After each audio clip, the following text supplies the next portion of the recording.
시청자 여러분, 안녕하십니까? 2026년 2월 2일 월요일 아침, 글로벌 인사이트의 문을 엽니다. 새로운 한 주가 시작되는 오늘, 세계 경제와 정치는 그 어느 때보다 긴박하게 돌아가고 있습니다. 휴일 사이 들려온 각국의 소식들이 오늘 우리 시장과 사회에 어떤 영향을 미칠지 깊이 있게 분석해 보겠습니다. 오늘도 박 작가님과 함께합니다. 작가님, 안녕하세요. 네, 반갑습니다. 박 작가입니다.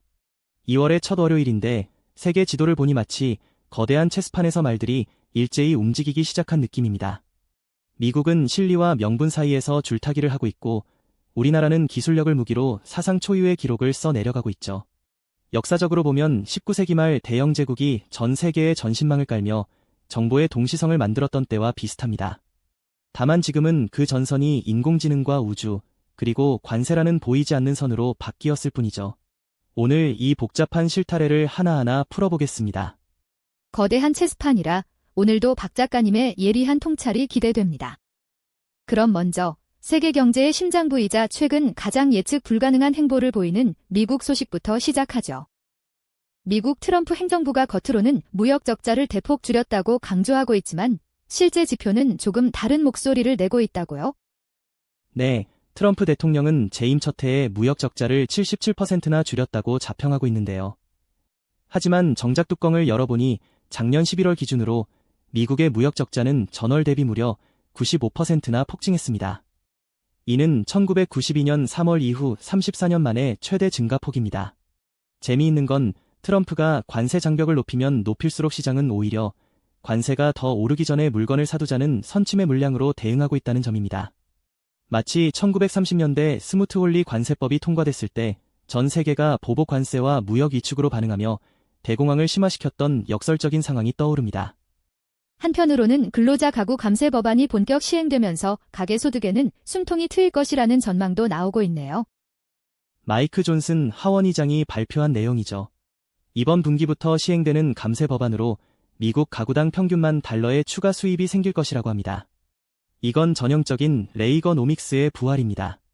세금을 깎아 소비를 진작하고 경제를 돌리겠다는 건데 문제는 정부 셧다운이 지속되고 있다는 점입니다.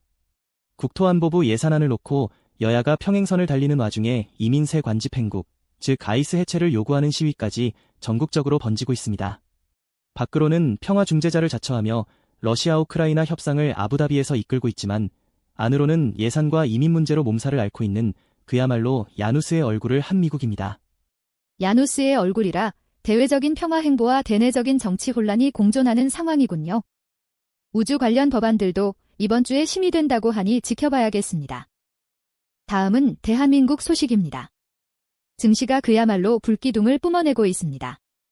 코스피 5,300선을 돌파했다는 소식이 들리네요. 네, 사상 처음입니다. 코스피 5,300시대가 열렸습니다. 지난 1월 수출이 전년 대비 30%나 급증하며 우리 경제의 펀더멘털이 얼마나 탄탄한지 증명했거든요.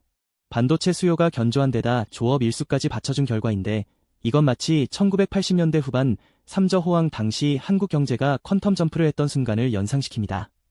하지만 개미 투자자들에게 주의할 점은 업종 차별화입니다.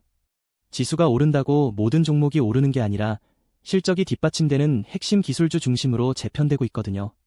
중소기업들도 코트라의 지사화 사업에 47%나 더 몰리며 해외팔로 개척에 사활을 걸고 있는 모습입니다. 경제는 뜨겁지만 정치권은 전운이 감돌고 있습니다. 2월 임시국회가 개막했는데 대미투자특별법이 뜨거운 감자라고요? 트럼프의 관세 폭탄을 피하기 위해 우리 기업들의 미국 투자를 지원하는 법안인데 여야의 시각차가 큽니다. 여기에 이재명 대통령이 주말 내내 SNS를 통해 다주택자들에게 강력한 경고를 날린 것도 변수입니다. 5월로 예정된 양도세 중과 유예를 절대 연장하지 않겠다고 못을 박았거든요. 이건 1970년대 토지공개념 도입 당시처럼 부동산 불패 신화를 정면으로 타격하겠다는 의지로 보입니다. 정치는 규제와 압박을, 경제는 혁신과 성장을 외치는 아주 독특한 국면입니다. 부동산 안정에 대한 대통령의 의지가 상당해 보입니다. 한편으로는 온두라스의 특사를 파견하며 중남미 외교 지평도 넓히고 있군요. 중국 소식입니다. 시진핑 주석이 미래 산업이라는 키워드를 들고 나왔습니다. 5G 네트워크가 이제 농촌 구석구석까지 깔렸다고요? 네, 중국 전역의 95% 행정촌에 5G가 개통됐습니다. 이건 단순한 통신망 확충이 아닙니다. 시진핑 주석이 강조하는 미래 산업 발전의 토양을 만드는 작업이죠. 과거 마오쩌둥이 대약진 운동을 통해 산업화를 꿈꿨다면 지금의 시진핑은 인공지능과 데이터로 디지털 대약진을 꾀하고 있습니다. 정치국 단체 학습에서 강조했듯이 과학기술 혁명을 강국 건설의 전략적 높이로 끌어올린 겁니다. 특히 샤오미 자동차가 1월 신흥 제조사 판매 1위를 달성하고 광치그룹이 18% 넘는 성장을 보인 건 중국의 제조 굴기가 여전히 현재 진행형임을 보여줍니다. 하지만 경기지표 자체는 조금 주춤하는 모습 아닌가요? 제조업 구매관리자 지수가 하락했다는 소식이 있습니다. 정확한 지적입니다. 1월 제조업 PMI가 49.3%로 기준선인 50%를 밑돌며 이축 국면에 들어섰습니다. 그런데도 기업들의 기대 지수는 52.6%로 낙관적입니다.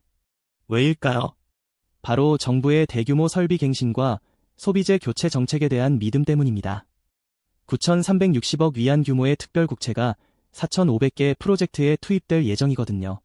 이건 마치 대공황 시절 루스벨트가 뉴딜 정책으로 공공사업을 일으켰던 것과 비슷합니다. 아울러 왕이 주임이 러시아의 쇼이구 비서를 만나 진정한 다자주의를 논의한 것도 미국 중심의 질서에 대항하는 중국만의 그레이트 게임을 보여주는 대목입니다. 내부적인 경기 부양책과 외부적인 전략적 소통을 동시에 진행하고 있군요. 2월에 예정된 4차례의 한파 예보도 중국 경제 활동의 변수가 될 것 같습니다. 러시아로 가보겠습니다. 아부다비에서 열리는 3자 회담이 전 세계의 이목을 끌고 있습니다. 전쟁의 종지부를 찍을 수 있을까요? 전 세계가 숨을 죽이고 지켜보고 있죠. 드미트리 페스코프 대변인이 확인해준 내용이 아주 흥미롭습니다. 트럼프 대통령이 2월 1일까지 공격을 자제해달라고 개인적으로 요청했고 푸틴이 이를 수용했다는 겁니다. 이건 역사적으로 1905년 러일 전쟁을 중재했던 시어도어 루스벨트 대통령의 역할을 떠올리게 합니다. 물론 젤렌스키 대통령은 3자 직접 참여를 강조하며 신중한 모습이지만 총성이 멈출 가능성은 그 어느 때보다 높습니다. 전쟁의 상흔을 지우고 새로운 질서를 짜는 얄타 회담의 현대판이 아부다비에서 펼쳐지고 있는 셈입니다. 하지만 러시아 내부적으로는 텔레그램 서비스가 중단되는 등 통제가 강화되는 분위기도 감지됩니다. 네, 통신감독청의 제안으로 텔레그램 장애가 발생했는데 이는 정보의 흐름을 통제하려는 의도로 보입니다. 경제적으로는 가족 모기지 정책이 대폭 수정됐습니다. 이제 한 가구당단 하나의 우대 대출만 허용하고 부부 공동대출을 의무화했는데 이는 전쟁 비용으로 소모된 재정을 아끼고 부동산 과열을 막으려는 고육지책입니다. 또한 디지털 여권 4단계 도입으로 생체 인식 데이터를 통합하고 있는데 이는 국가가 국민의 일상을 더욱 촘촘하게 관리하는 디지털 리바이어던이 되어가는 과정이라고 볼 수 있습니다. 겉으로는 평화를 말하지만 속으로는 체제 단속에 사활을 거는 모습이죠. 대외 협상력은 키우되 내부 통제는 늦추지 않는 전형적인 강대국의 통치술이 엿보이네요. 일본 소식입니다. 자민당 다카이치 사나의 총재가 선거 유세에서 경제 강화와 자원 안보를 강하게 외치고 있습니다. 분위기가 어떤가요? 다카이치 총재의 행보는 매우 공격적입니다. 기후현과 아이치현을 돌며 사이버 보안과 무기 수출 확대를 주장하고 있는데 이는 전후 일본의 평화헌법 정신에서 완전히 탈피하겠다는 선언과도 같습니다. 마치 메이지 유신 이후 일본이 부국강병을 내걸고 빠르게 군사력을 키우던 시대를 연상시킵니다. 야당은 위험한 길이라며 비판하고 있지만 보수층의 결집은 단단해 보입니다. 특히 사이타마현 가와구치 시장 선거에서 외국인 주민 정책이 주요 쟁점이 된 것은 일본 사회가 인구 감소 문제와 정체성 사이에서 얼마나 깊은 고민에 빠져 있는지를 단적으로 보여줍니다. 기술적인 측면에서도 일본 기업들의 발걸음이 빠릅니다. 덴츠가 JI 개발센터를 신설했다고요? 광고 거물 덴츠가 그룹 내 AI 역량을 하나로 모았습니다. 이건 단순히 기술 투자가 아니라 일본 산업 전체가 AI를 생존 전략으로 삼았다는 신호입니다. 2026회계연도부터 시행되는 배출량 거래 제도도 같은 맥락입니다. 이산화탄소 배출의 가격을 매겨 산업구조를 체질 개선하겠다는 건데 이건 1970년대 오일 쇼크 당시 일본이 에너지 효율화로 세계 시장을 제패했던 역사를 재현하려는 시도입니다. 다만 기록적인 한파와 폭설로 니가타현 등에서 인명피해가 계속되고 있어 자연재해 앞에서는 첨단 기술도 여전히 한계가 있음을 보여주고 있습니다. 부국강병과 기술혁신, 그리고 자연재해라는 세 가지 과제가 일본 사회를 관통하고 있군요. 이번에는 인도로 가보겠습니다. 니르말라 시타라만 재무장관이 발표한 견합 예산이 인도 사회를 뒤흔들고 있다고요? 네, 53조 5천억 루피라는 어마어마한 규모의 예산안이 발표됐습니다.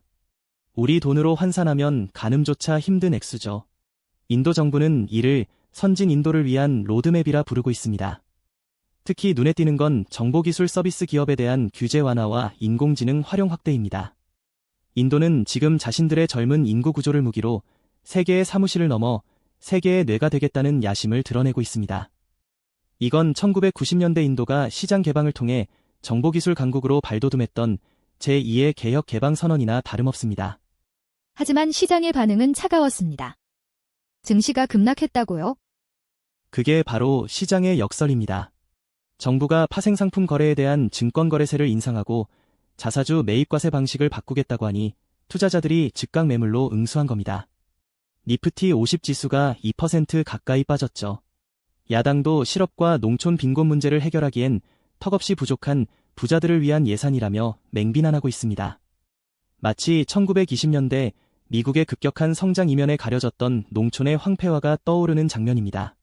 그래도 전자관광 비자를 221개국으로 확대하며 문을 활짝 여는 모습은 인도가 이제 글로벌 중심축으로 완전히 진입했음을 상징합니다. 성장 지향적 예산과 그로 인한 시장의 충격, 그리고 야당의 반발까지 인도의 민주주의가 치열하게 작동하고 있네요. 이제 짧은 단신들로 세계 곳곳의 소식을 정리해 보겠습니다. 영국에서는 키어 스타머 총리의 방중 이후 외교적 변화가 감지된다고요? 스타머 총리가 미국과의 전통적 동맹을 넘어 중국과 새로운 길을 모색하기 시작했습니다.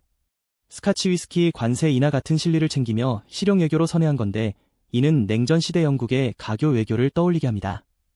한편으론 앤드루 왕자가 앱스타인 사건으로 미국 의회 증언 압박을 받는 등 왕실의 도덕성이 다시 시험대에 올랐습니다. 또한 호주는 2월부터 마이그레이션 2.0분을 시행하며 숙련된 이주민 유치에 나섰습니다. 인구 절벽 시대에 사람을 모으는 것이 국력인 시대가 온 거죠. 호주의 새로운 이민 제도와 영국의 실용 외교, 모두 생존을 위한 선택으로 보입니다. 박 작가님, 오늘 전 세계 뉴스를 관통하는 한 줄 평을 해주신다면요? 오늘의 한 줄 평은 과거의 지도를 버리고 미래의 나침반을 챙겨라입니다. 코스피 5300 돌파부터 미국의 무역 적자 폭증, 인도의 거대 예산안까지 우리가 알던 상식의 틀이 깨지고 있습니다.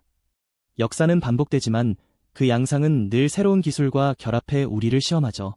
변화의 파도 위에서 중심을 잡는 해안이 필요한 시점입니다. 과거의 지도를 버리고 미래의 나침반을 챙겨라, 가슴에 와닿는 말입니다.